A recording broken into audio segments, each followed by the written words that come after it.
You're listening to the Fuck Yeah Nation Network. Theme park memories. Hey, what's up, fool?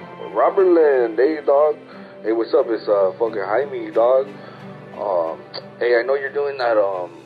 Como se dice, memories from fucking the amusement parks and shit. Like that song, like that song, Memories from El Monte. You know, like that. But hey, I got a good one for you, dog. My primo gave me some tickets one time. He gets these vouchers, and he makes like copies at like Kinko's and shit. And we weren't sure if they were gonna work, dog, but they worked. I got me and my 6 kids in, plus my Jaina and my primo. You know, shit's crazy, dog. Don't let anybody in.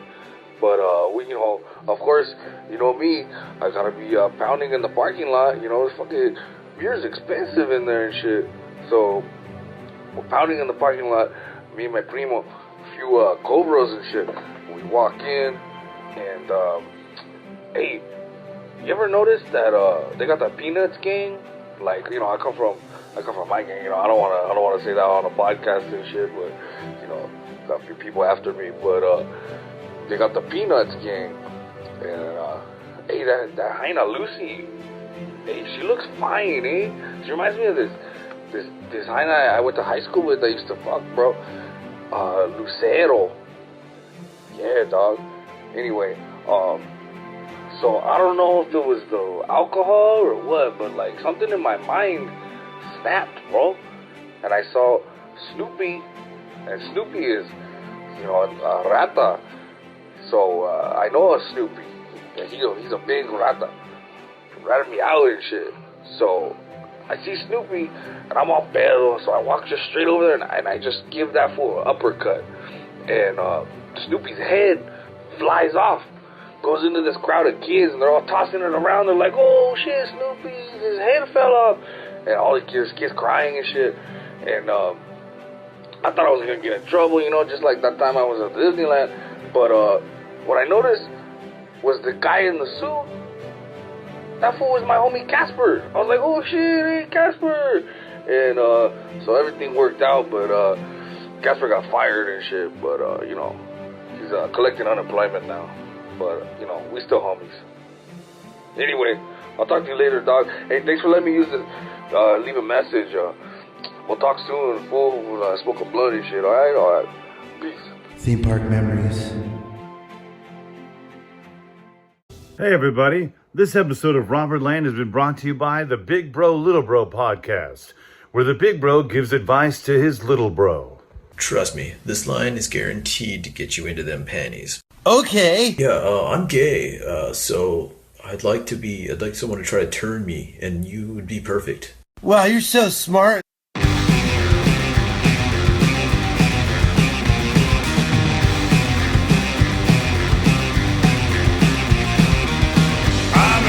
Hi, welcome to Robertland. That's right, your favorite not safe for work comedy theme park podcast. And I'm your host, Robert Thompson, comedian, musician, theme park phrenologist, all I do. What is up, everybody? How you guys doing? Man, hey guys, this is exciting. We're here. It's a real treat to have you guys, as always. This episode is kind of a lost episode. We had done it in February of 2021, and it was with our dude James Demon and Angelus Bailey. They'd made a film about doing comedy during the pandemic. You know, and I know some of you may be like, wait, why would you be doing comedy during the pandemic? And everyone's going to have an opinion on that. And I thought, you know, James hit me up and he wanted to be on the show and talk about it, and I was curious about it, you know, and I think you know, when you find out, when you hear from them, and you know, it was one of those things where you know, people move from across the country to do stand-up comedy. People change their whole lives. They devote everything to that, and then having, like, we all had that rug pulled from under us, and you know, it's very interesting to hear how these guys would do it, and when you hear them talk about it, you know that their intention, you know, was to sort of just have a collective of guys trying to keep their creativity going, and I don't think it was necessarily, they're not out there trying to hurt each other, as they say. It was like kind of your discretion. So I'm all up for hearing about it, because it was fascinating, and we talk about it and what it was like, to be performing and then have it the plug pulled and have all that stuff, and so we get all into it, and it was a crazy time when they did it, and I'm very glad that the vaccine is out there and things are getting better. We can finally get on them very germy, disgusting theme park rides again, and lick the toilet seats very soon. No, I don't know. But either way, I'm glad that you guys are here. I'm glad we can get this episode finally out to you. I postponed it for a bit because, it had our buddy Ryan D. And Ryan D., passed away.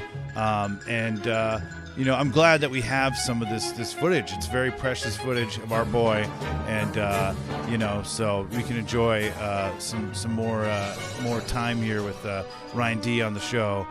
We have a couple other episodes with him that we'll be putting out eventually that are hilarious. But yeah, before we get to James Demon and Angelus, we're gonna go to my favorite segment, your favorite segment, Theme Park Memory with Zack Hillman, and then me and Rossco Soletrain are gonna do a little theme park trivia. I'm gonna freaking get his ass, dude.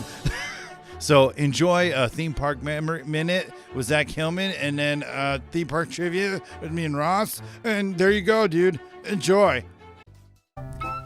All right, guys, I'm excited here. We're going to go to our favorite thing in the world, and that is trivia.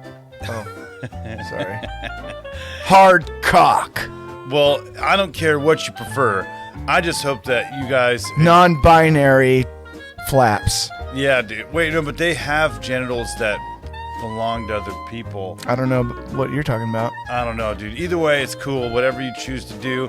I'm just excited because you're going to learn something right now. And it's about some theme park trivia. So I thought I would try to stump old Rossco here with some questions. I thought we were going to learn something about us. Oh, we're gay. Yes. I mean, I don't know. Yeah. I don't know. What's that show? This Is Us?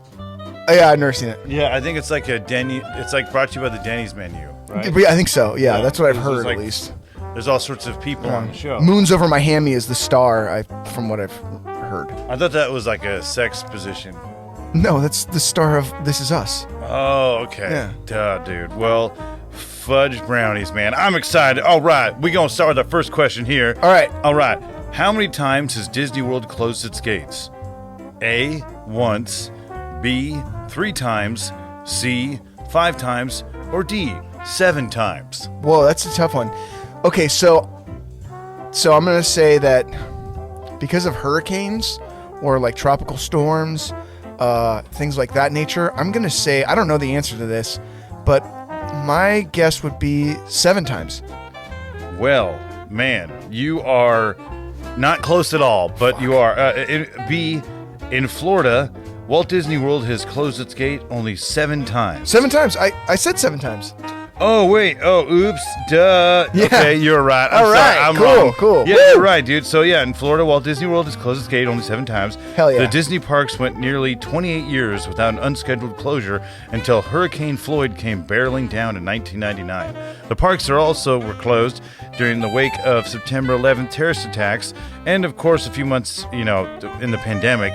But Epstein and Michael Jackson, or worst of all, John Stamos getting married. Those are the other times that it's been closed. Okay, cool. Yeah.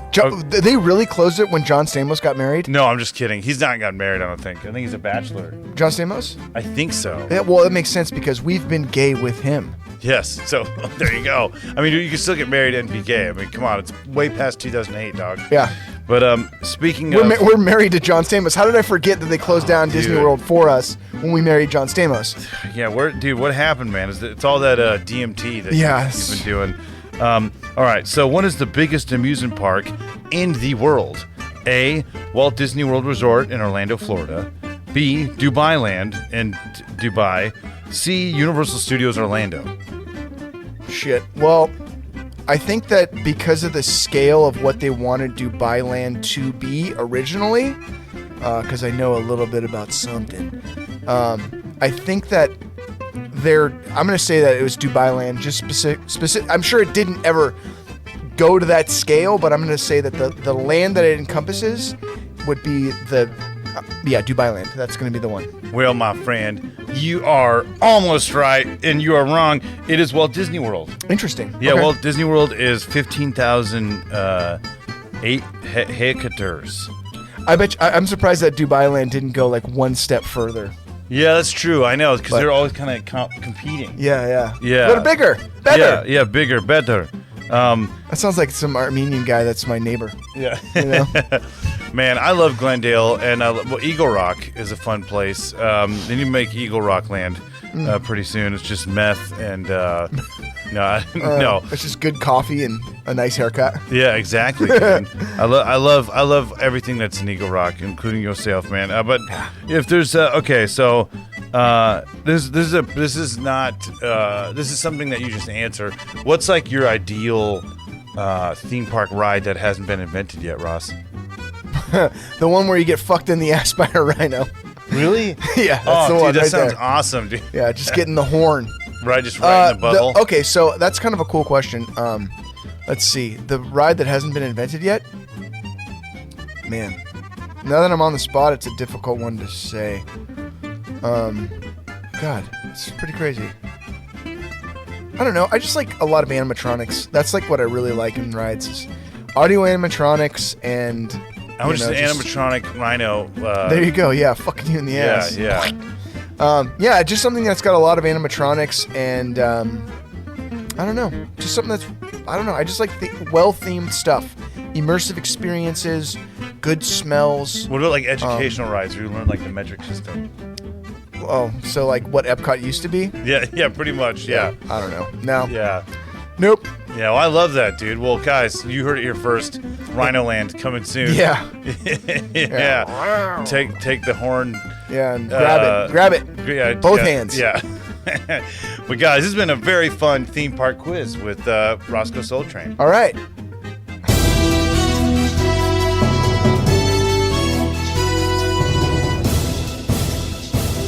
Welcome to another Theme Park Minute with Zack Hillman.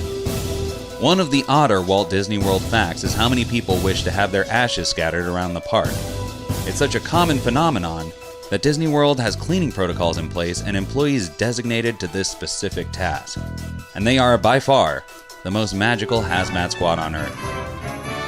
And now, here I am, with me, James Demon, Angelus Bailey, and Ryan D. Alrighty, these two on the program today.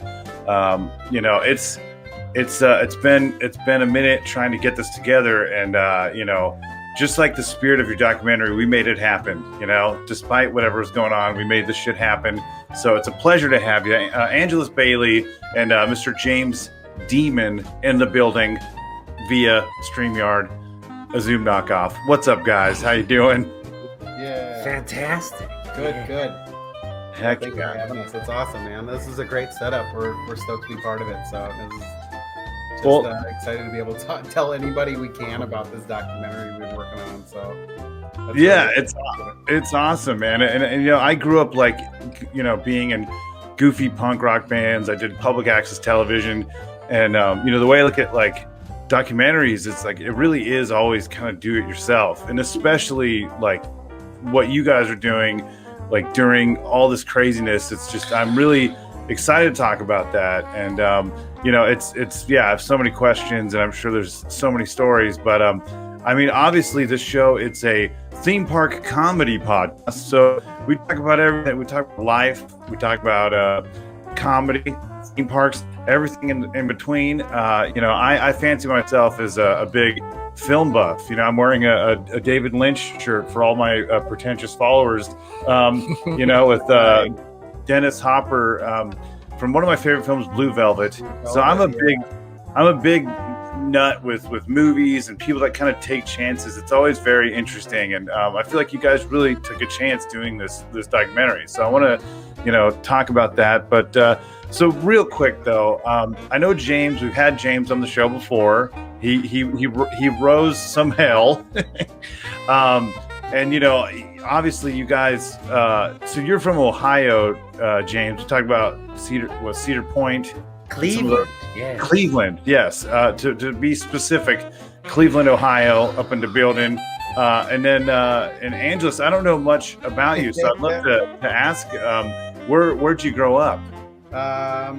I grew up in Salt Lake City, Utah, probably till about 7th grade, and then we moved out to be a little bit closer to family outside of Chicago, outside of Milwaukee. It's still in Wisconsin, but kind of like Wisconsin-Illinois border. And then went to school in Chicago, down at Columbia, and then kind of grew up in once I was out of school, kind of became an adult in Milwaukee, and then. I've been out here off and on since about 03, so I've been in LA since about solid since about 08, 07, 08, something like that. Gotcha. So you, and you said you're Polish, which I am. I also have some Polish in me, which makes total sense. You'd be in the state of Illinois, but I've always wanted to spend more time out there. And, I'm curious, though, because, growing up in Southern California, Hollywood is an hour away. Although growing up, it felt like it was a million miles away. Like, did you grow up wanting to be like a filmmaker? Is that something you've always wanted to do? Yeah, I was always an artist. So I just love drawing and love making art and just anything. Love flip books, love animation, and it's just I think the kind of just natural progression was just being a designer, and I DJ'd for years, and I'd make flyers for that, and then we'd make films, and I'd do music videos, and I'd kind of start shooting friends' music videos, and then it was just I AD'd on a lot of stuff with that when I first moved out here, so I did a ton of short film for some good award festival stuff when I got out here, and then I got started working for agency life, and then just started doing a bunch of commercial work, and I made an art film in 2017 that went to that was for IFS Film Festival. That was kind of some nerd, like kind of Lars von Trier, more fringy LA film festival, kind of some pretty good nerd stuff. They filmed it, debuted in Bev Hills up in the Music Box, like it was legit, had a legit opening and everything, and awesome. Over at the Lemley, and then and a bunch of other stuff. I've done a bunch of fun comedy. I've AD'd and helped film a bunch of fun comedy stuff that's gone off the festival. But I think this documentary was really inspired. James really kind of you were already doing a lot of doing a lot of the shows or whatever. So it was really low maintenance for me to see him on Instagram and see him just like doing these, like being on a rooftop or being at the beach or being wherever. And I'm like, where are you? Where is it? What's happening here? What are we doing? And then you immediately were like, what are you doing? You should come film this. Let's make a film. And that was, and I'm like, well, let's let me at least come with the camera, and I'll do a couple interviews, and we'll maybe put something up on YouTube. And it just kind of, we did 2 or 3 of them, and we ended up having probably like 20, 25 comics, something like that right off the bat. So it was just, it was like, right off the bat, we were like, all right, well, then this has just got bigger than we had planned, and maybe we can make it into a festival short or something. And by the time we were even saying that, we were already at like maybe 40 or 50 comics. And then I went up north and worked on some other shoots and such. And it turned into probably like 75. And since I've been back, we've probably hit over 100 comics now. And it's a film. Like that's awesome. There's not, I'm like, that's it. It's huge. It's like, I'm like, we're whittling down through like 3.5 hours worth of solid footage that we find not only funny, but completely interesting and entertaining and exciting. And we're still having to whittle like 2 hours off of that and make it something that's going to be, the editing. We could make a 3-hour documentary epic. Yeah, the editing. I've dabbled in a little filmmaking myself. Like the editing process is always the hardest because it's like you got to fucking figure out what you're going to keep and what, you know what I mean. Like there's probably some great stuff, but it's like you because documentary filmmaking you still have like a narrative, right? Like so. Yeah. So well, ours is going to have an unspoken narrative, so there won't be a literal narrative. There won't be narration over the film. But we Sure. will have a story that you can follow and piece together through the interviews as you watch it. Got it. That's awesome, man. And it's very, interesting because, like, there's so many different thoughts probably on, like, just because obviously last year was a total diarrhea, poo-poo fart, McGillicuddy, but it was a life-changing year.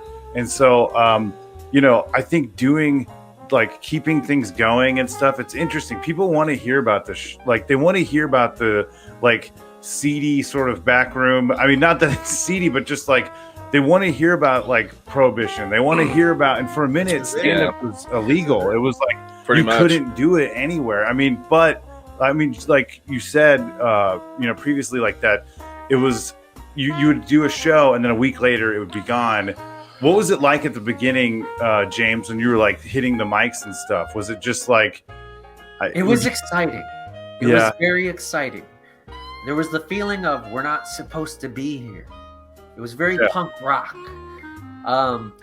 One of the ways I explained it before was when the lockdown first happened, it's not like we had to come together as comedians and decide how are we going to do this, because we were already doing it ourselves anyways. So we just continued doing what we were doing. We just found new locations to do it. That's right. We all know how to produce shows. We all know how to produce open mics because comedians are very DIY. But then there was an element of we were told to stop, but we didn't. That's over now. Everyone's doing it now because there's a general feeling that the ones who first started doing it, when we were doing it when it was wrong, that feeling has changed to, oh, it's acceptable now because it's been happening for so long. Yeah. And since lockdown was lifted and then put back up, during the second lockdown, nobody really paid attention to that. There's a few that have, there's a few people who I've come across who are still locked in their houses and have been for a year or more. Or no, just a year. Yeah. I'd say it would be now. It would be a year now. Yes, they've been locked in their house. In a year. I haven't been on stage in a year, pretty much. Yeah. I mean, Well, there's people who haven't even left their house. I've met people who haven't even left their house. Yeah, those are my friends on my other podcast who refuse to visit me, even though they're driving past my house. It's just like, well, I think like the thing is like, it's not like when you're out there, it's not like you're intentionally you're just okay. This whole time there has been some form of entertainment like continuously happening. It's funny because I remember at the beginning when people were doing you were doing it outside. It's like, what, if you want to partake, if you want to go to the show, that's your like option. But people were eating outside at the time. People were going to like big comics. I mean, the funny thing is people have been performing this whole time, and no one will give the Bert Kreischer's or all these big comics. They'll be at the Magic Castle. They didn't get the flack that you got, that you would get. Because especially the LA comedy scene, I don't know how many people would be like threatening people that would go or like just getting really hyper. But then, I could name a couple of LA comics that had shows inside their house. No one said anything to them. And I know you know what I'm talking about, but it's like, it's kind of funny how that works. But it's weird that like, just because, we're on a smaller scale, like it's like people just want to berate you for not following their rules, but it's like celebrity just gives you a fucking pass, I guess. Yeah, I mean, I get it. I get somewhat. I think it was across the board. Perfectly honest. I mean, from top to bottom, going through all of these cities, everybody had that piece where there were two camps of comedians. Everybody had that piece where you had people that were doing shows, and then you had other comedians that were snitching on other people doing shows to health boards. Like, these were happening in the largest town in LA here, and these were happening in the smallest towns as well, like across the board. Hands down, like you had these two very like polar opposite camps of people of thinking about about the way that these shows should be happening or not happening. And I'm like,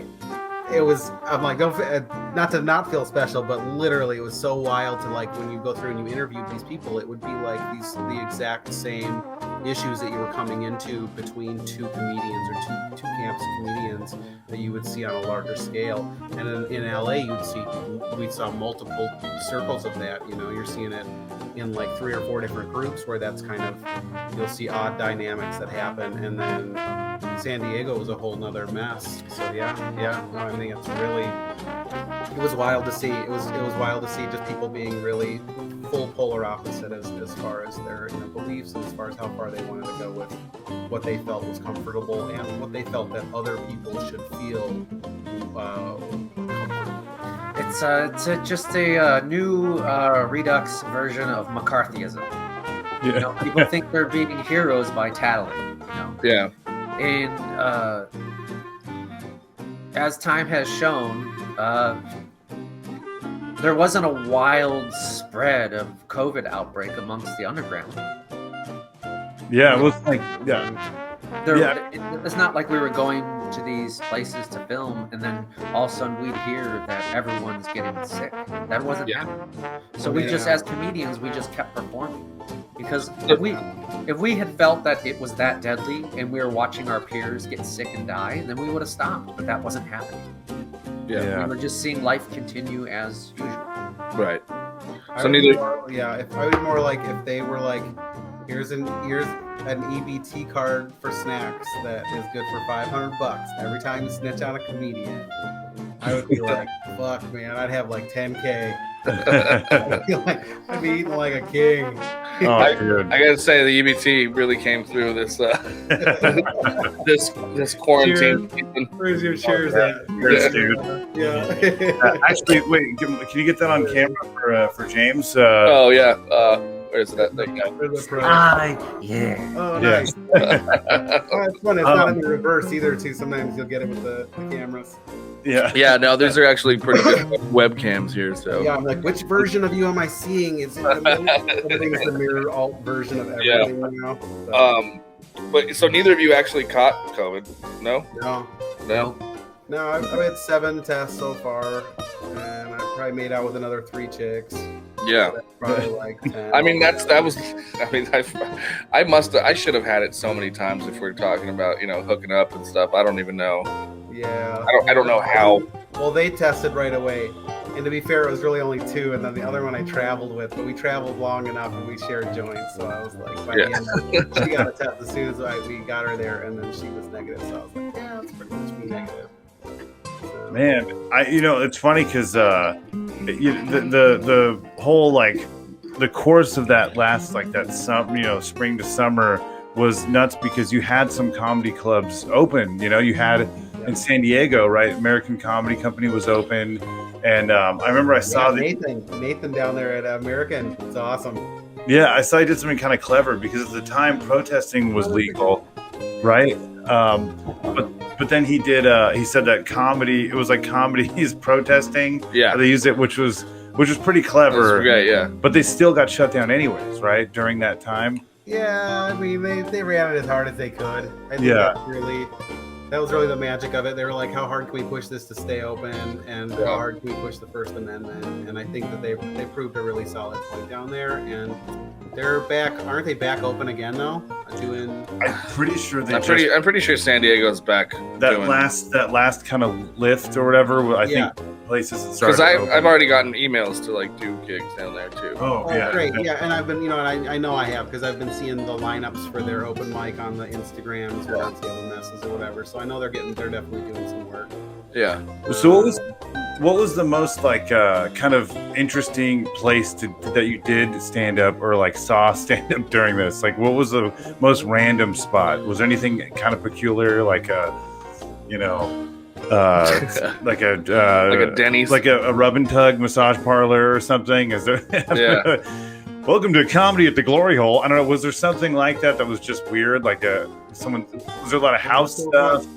Like the rooftop was cool. There's just cool ones. I mean, it's all California mess, so everybody's just Cool Hand Luke. It was like a rooftop down in Koreatown for Jordan's mess.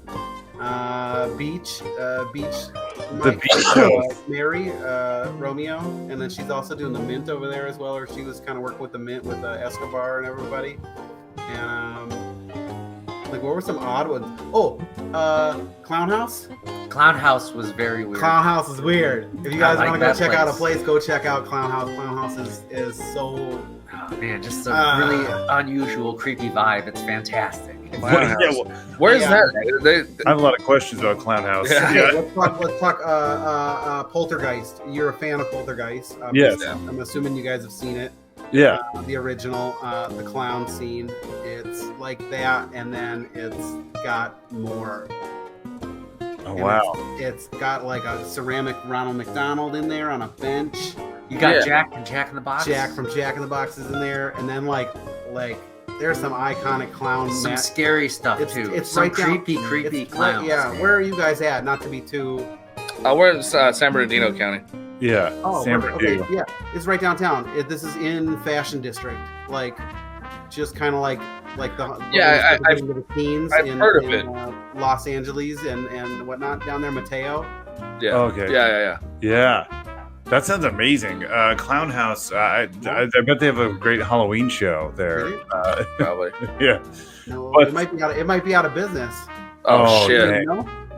Why you say that? I heard it went out of business. Why you tell them that? I don't know what you're gonna tell me. I don't know. Well, I don't know anything. It's a rumor. It's a rumor right now that they went out of business since lockdown. Oh, wow. Okay. I'm not sure. I've got some video from there in the documentary. If you guys are really interested in the Clown House, Oh, yeah. pre-closure, I think you'll be into this. Oh, it's great. that's Yeah. what I hit. Okay, You just need like a music box, a little music box theme over the video. with It's- like oh yeah. with like 2 or 3 missing tines. Yes. on the music Little- box. little- Yeah. Yeah, make it stutter and repeat a little bit. Man, that's always like interesting to me. Just like just the moment of like, I don't know, where are we? And I think like things kind of had to kind of go back to that to make it work to do stand up at all. Like you have to. I mean, I only got up, I think once, and that's not because I work in the public. You know, I didn't. I was always careful. But I just never took it upon myself to get up. I did one show outside, and it felt amazing, and everyone was safe. We were in a park, you know. It was cool, but it was a trip though because it had been like 6 months. It's like it probably, 6 months ago. It was probably right in the middle of this last year. But I remember I had a blast, and I wanted to do it more, but I've just been so busy with the podcast and kind of fell out of it. But I do wonder how like. I mean, you've probably seen some more established comics come back during this and be, kind of out of it, right? I mean, it's got to take time. I met one established comic, Yeah. during the beginning of the lockdown, and that was Jeff Dye. Oh, okay. He came out to El Cid. Oh, So, El as Cid. far as I'm That's concerned, a he's spot. the only big name who's about it. Okay. Didn't hear about or see any other big names during the lockdown. Just Jeff Dye. So Jeff Dye was down, and he performed at a show that had open micers booked on it. So he was just trying to get out and do comedy. He really wanted to get out and do comedy. And El Cid is legendary. Carlin performed there. So this place goes way back. It's a staple of Los Angeles. It's right down the street in Silver Lake. Yeah, it's a great spot. So it was pretty cool. Going to that venue was a lot of fun, and it got shut down the week after we were there, but it ran for 2 weeks. And it was just a really, oh man, the feeling was just so punk rock there because we weren't supposed to be there. It was so fun. And it was like the community was very strong in the beginning because we knew that we were all doing this together and we were depending on each other to make it through. There was a strong sense of community. It was great.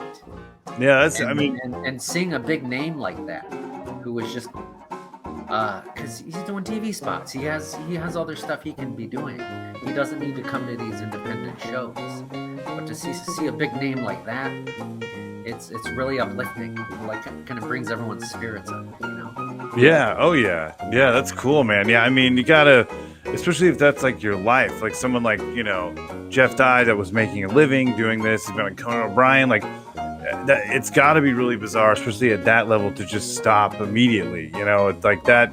I don't know. Start at ground zero all over again. Like, okay, where can I perform? Everything's shut down.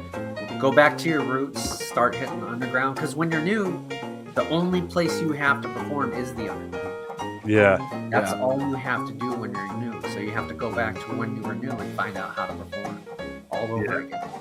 Yeah, I'm all about that. That's pretty wild, man. There were two other there were some other halfway decent names in the doc, but basically a lot from the Bay Area. But basically, we only interviewed one comic that really mattered, and that was Jeff Dye. Oh wow! Oh, wait, yeah. Oh, so you guys actually got? Oh wait, cool. Didn't matter at all. We're gonna make the entire documentary about Jeff Dye. It's essentially a Jeff Dye documentary. We're gonna change the name to Do or Die. James I love that. changed his last name to Dye now, so he's gonna be James Dye. James Dye. Yes. That's great, dude. I saw a couple people. He's the best. I don't know if you guys know any other comics ever, if you've ever heard of another comic, but basically, he's it. Well, dude. There seems to be a tiny fly that's flown into my wine. Oh, wow. Oh, shit. So I guess you could say it's all natural. Is that Jeff Dye? Is that reincarnated Jeff Dye maybe in there? Maybe. No, that's all James Demon. Maybe a little Lucifer. Yeah.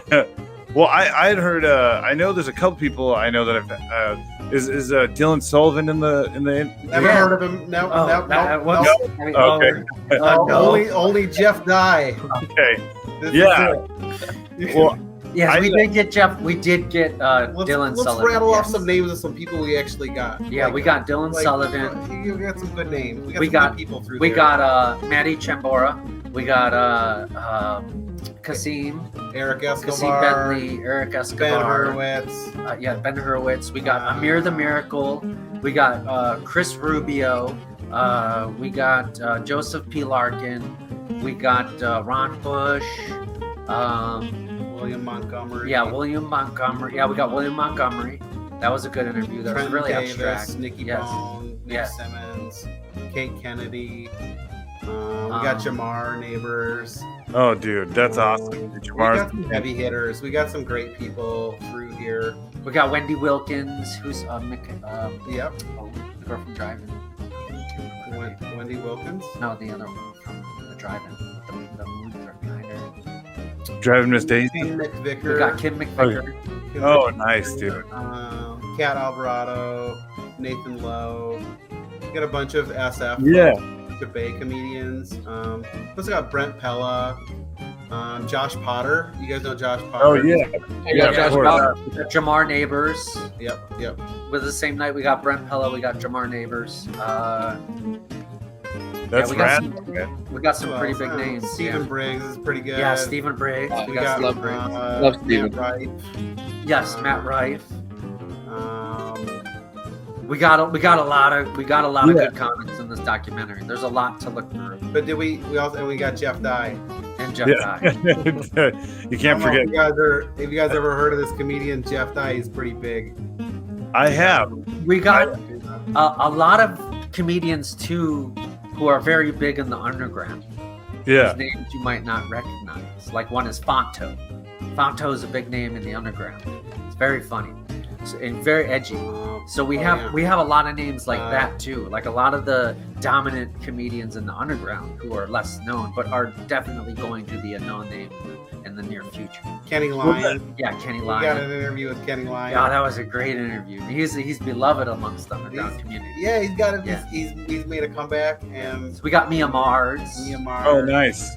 Yeah. Rad. Yes, I do like the fact that you are having, underground comic, because that's who's really out there doing it. And, it's kind of like, I look at the old punk rock documentaries like A Decline of Western Civilization, where they had the Germs and all these bands that, like, if you told the layman who the Germs were then, they wouldn't fucking know, so you kind of have to, it's like, it's documenting that time, and people will find out. This is kind of like a blend between part 1 and part 2.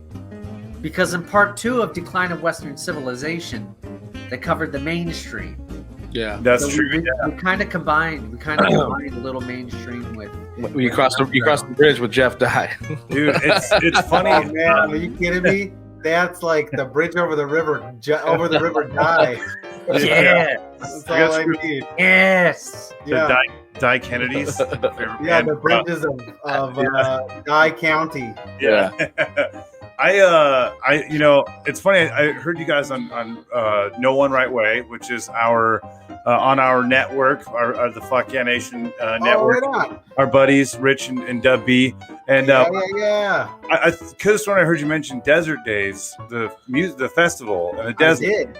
So I actually went to high school with Phil Peroni, who puts it on, who's in that band Juju Jew or whatever, which is not it's not a racial slur or a No, whatever. They all were racist back then. Who cares? It's fine. Yeah.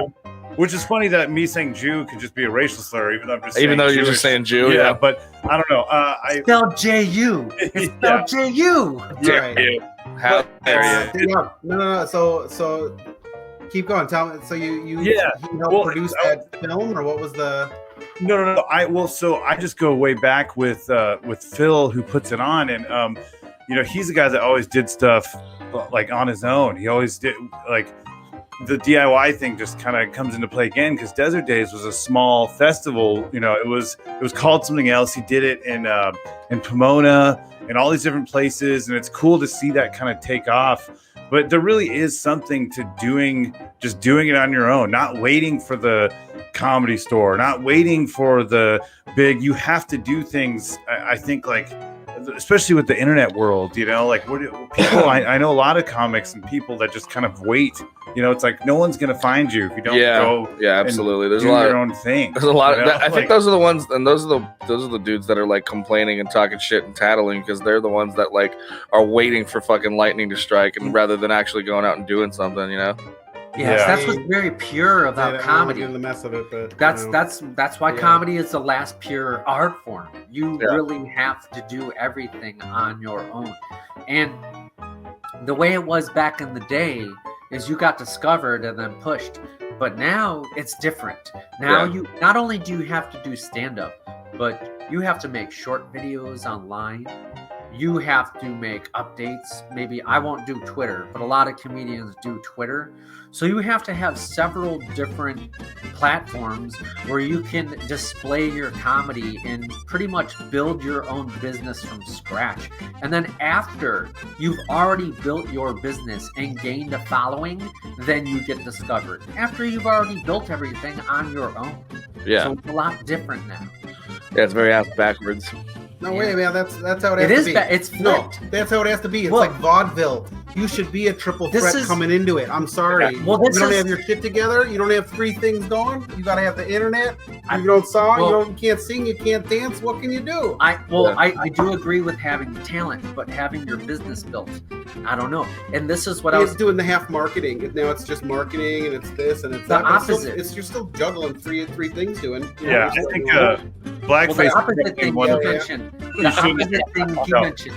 I agree with what he said. It's flip-flopped. It's backward. Yeah. Well, it's the same in the music industries too. It's all the exact same way. I played in a band. Well, it used to be you had to have a follower. You had to have a jug band follower. Yeah, it's like and now it's a revival, and nobody liked your Jesus when you came to town. You weren't making a nickel. Right. Well, here's the thing.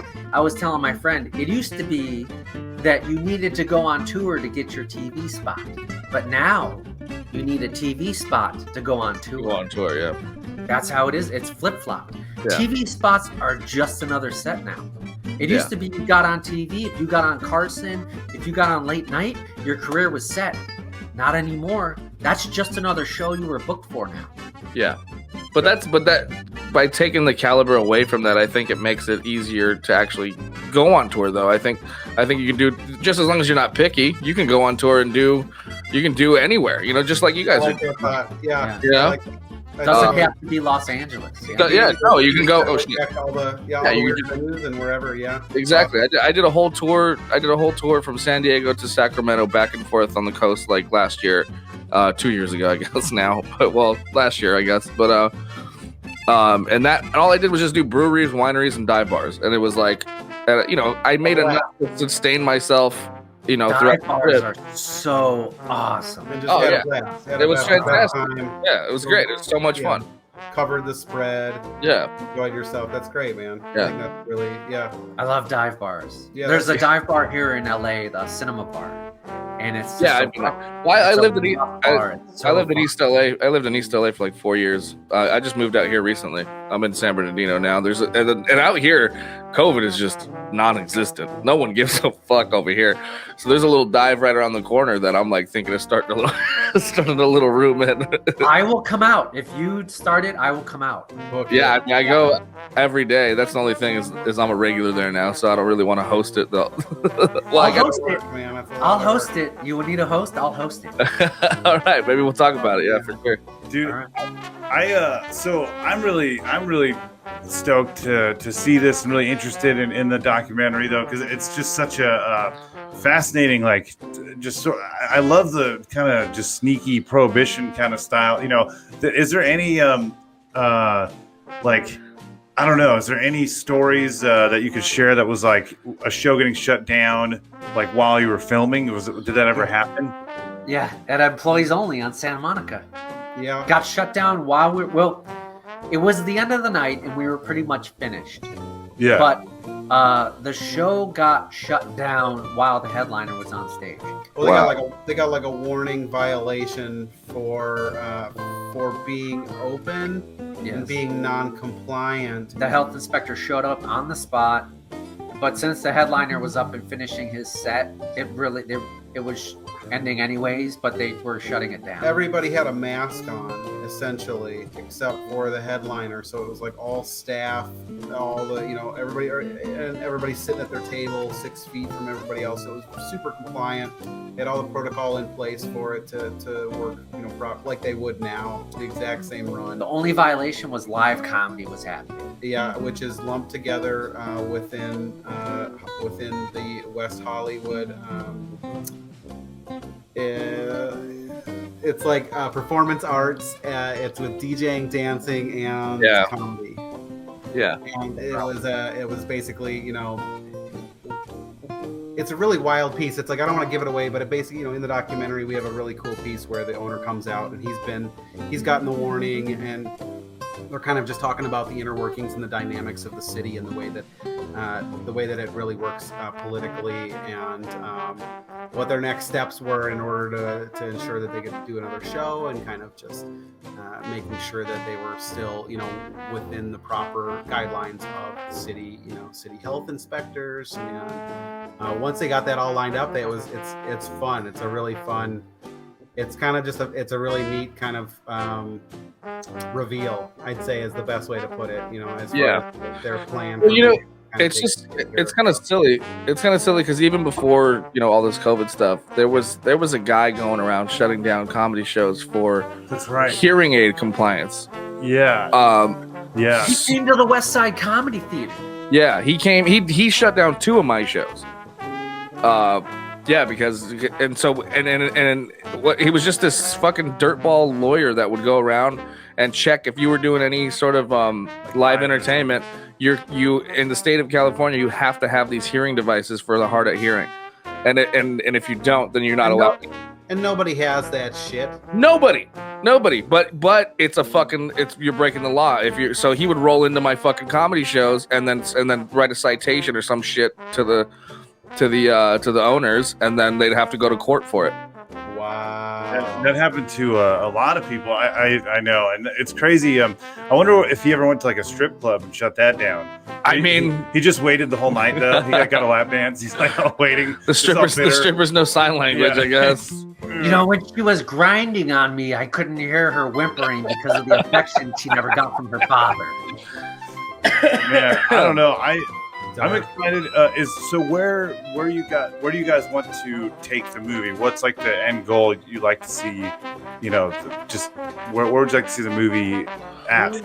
We want to see people watch it. We want to see a bunch of normies watch it and be like, "Wow, this is a cool slice of life of comedians that are getting into some wild stuff." And I didn't realize that this was what it is to be a comedian, and then this is what it is to be a comedian under the exact same stress that everybody in the world's kind of facing. I think that's so.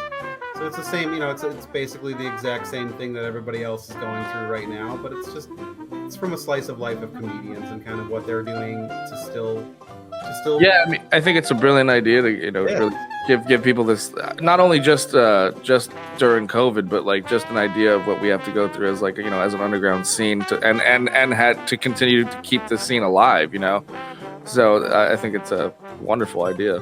Yeah, dude. Well, I wanted to before we let you go, I'd like to throw in some. I'm gonna shoehorn some theme park trivia for y'all. Yeah. So we gonna do this right now. I'm excited. And I'm gonna take a shot of whiskey. And he's going to good call. drink some We're in. Irish beverage. Nice. I love whiskey. Oh my god. I like Jack Daniels. Jack Daniels is my favorite. That was the end of it. Fuck, that's why I just was like, fuck it, I'll just kill it. Anyway, go ahead, Rob. Yeah. I'm sorry. Oh, right. No, it's okay. So right now we're gonna do a segment I like to call theme park trivia. Thought of that myself. Okay, so this, since you guys we're talking about a film here that you did, I thought I'd do something kind of related to movies and theme parks. So this first question is, which one of these movies is originally based on a theme park ride? A, Harry Potter and the Sorcerer's Stone, B, Pirates of the Caribbean, or C, Funhouse? Wait. Yeah. B. We're B in it. Pirates of the Caribbean. Yeah. All right. Well, that was an easy one, guys. Yeah. So, Come on. Yeah. That was like Bush League. We got this unlocked. Okay. Cool. All right. So, question number 2: the hit comedy Beverly Hills Cop 2 featured a fictional theme park Wonderland. What actual theme park did they not film in? A, Universal Studios, B, Paramount's Great America, or C, Knott's Berry Farm? Which one of those did they not film Beverly Hills Cop 2 in? Yeah, I think so as well. Knott's Berry Farm didn't have very many roller coasters back then. Yeah. Well, son of a gun, you guys are correct. I didn't know that one at all. Well, Yeah. you guys know, I love the oil rigs too. If we talk oil rigs over there off of what's the little street on the way if you're going like toward the backside of to get to LAX. I have a little trivia for you, Robert. What's that? Do you know who owns Knott's Berry Farm? God, let me think. The owners of the greatest amusement park in the world, Cedar Point. Cedar Point, yeah. Cedar Fair, right? Or what do they call it? Cedar Parks? I don't know. Cedar Point, yeah. Cedar Point, yeah. That's crazy, man. They bought that. So you've seen them develop a lot of roller coasters in the past like 10, 15 years. It's because Cedar Point bought them out. Yeah, they saved Knott's Berry Farm. It's but I guess the final chase scene through the land of the dinosaurs. This is the info following our last question. So the final chase scene, Land of Dinosaurs, featuring 11 animatronic dinosaurs, was filmed at Universal Studios, Stage 37. Exterior scenes set in the theme park were filmed at Paramount's Great America in Santa Clara, California, after Knott's Berry Farm declined permission. So Knott's Berry Farm didn't want Beverly Hills Cop 2 to film there. That was before Cedar Point, so they dropped the ball there. But yeah, I guess the three-armed Ferris wheel rescue scene was at Great America and the Sky Whirl, and shootout sequence was filmed inside the Earthquake ride at Universal Studios. And the Sherman Brothers, who did like Winnie the Pooh, all those like great Disney classic songs, they actually wrote the Wonder World theme song for that movie. So fun stuff, man. Beverly Hills Cop 2. I'm gonna watch it right now. Yeah, totally. Three. Beverly Hills Cop 3. Oh yeah, part 3 too. Wait, was there a 3? There's a 3, right? That was 3. Yeah, 3. Yeah. Remember, it had the chick, and she learned karate, and she had to go get the bonsai off the side of the mountain. That's right. Yeah, fuck. Well, my bad. Well, Beverly Hills Ninja is on Beverly it. Hills Ninja. There he is. You remember he had to take his ass down the side of the mountain and get kept to that little bonsai and then bring it back up. And that was right before him and Danielson made out. I love that movie. Man, so that's a good movie. How much time do we have? Are we almost out of time? Is this it? It's getting there. There's one more question that I think is a fun one for you guys. What would you rather do? Ride a ride that drops you in the center of the Earth core, having your body disintegrate slowly and extremely painfully, or ride Flappers the Ride, based on Burbank's favorite comedy club, where you have to bring 10 people and a 2-drink minimum required on a Tuesday at 5 p.m. Lord, baby, Jesus, Give me the core. And being that I'm the demon of comedy who loves torture, I'm gonna have to pick Flappers. Okay, there you go. That's it, my Yes, friend. only the ultimate torture for James Demon. Yes, Dude. hey, I've done that show a few times. Whoa, that's torturous. Uncle Clyde. But it's been a pleasure having you guys. Is there anything you'd like to leave the show on? Any other info on the movie you'd like to share? It's going to be coming out shortly. We're going to send it off to festival. It's exciting. So you guys gotta wait. You guys almost gotta wait a year, pretty much, right, for it to kind of run through festival circuits. Isn't that how it goes before you can try and put it up on a streaming service? Like VOD or any of that stuff. Yeah. Get somebody to pick it up. Basically, Right. It runs for a year. If somebody wants to buy it off our hands and they want to finish festival run for us, I'm down with that. But ultimately, if it just falls on us, then we'll run it for a year and then we'll do it on demand. Yeah, for sure. Right on, man. And where can people? We're gonna distro it out. So. Heck yeah, dude! Where can people follow you guys and follow the project? You can follow me on Instagram at JamesDemon333. Fuck yeah. Yeah, I'm on, same ATBMM. We should have punched it into this little bottom piece here. I didn't realize that was something that you guys are on point. We just put our actual names in here. James put his real name in there. So we're here. Yeah, we'll add that in or something, and we'll also CG Eddie Murphy into the show too. Absolutely. So Definitely. The theme music. We'll fix it in post. Yeah, drop a little theme music in there from not It's a Small World, but what is it? Yeah, Beverly Hills Cop 2. What is it, Wonderworld or something? Wonderworld. Thanks, Wonderworld track. Dude, see, I like this guy's holding down the back end. That's why now I see why you exist. Yes, Ryan. He's on point, man. I'm a fan, big fan. Heck yeah, Ryan D, dude, to the rescue. Thank you guys so much. This is really been thank fun. you guys. Absolutely. Heck yeah. All right. All righty, We'll folks. see you guys. Thank Later. you. Heck yeah.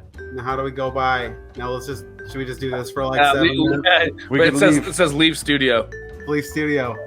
I'm really. I see it. All right, thank you guys. Bye, guys. You guys might have to hang up first, though. Oh yeah.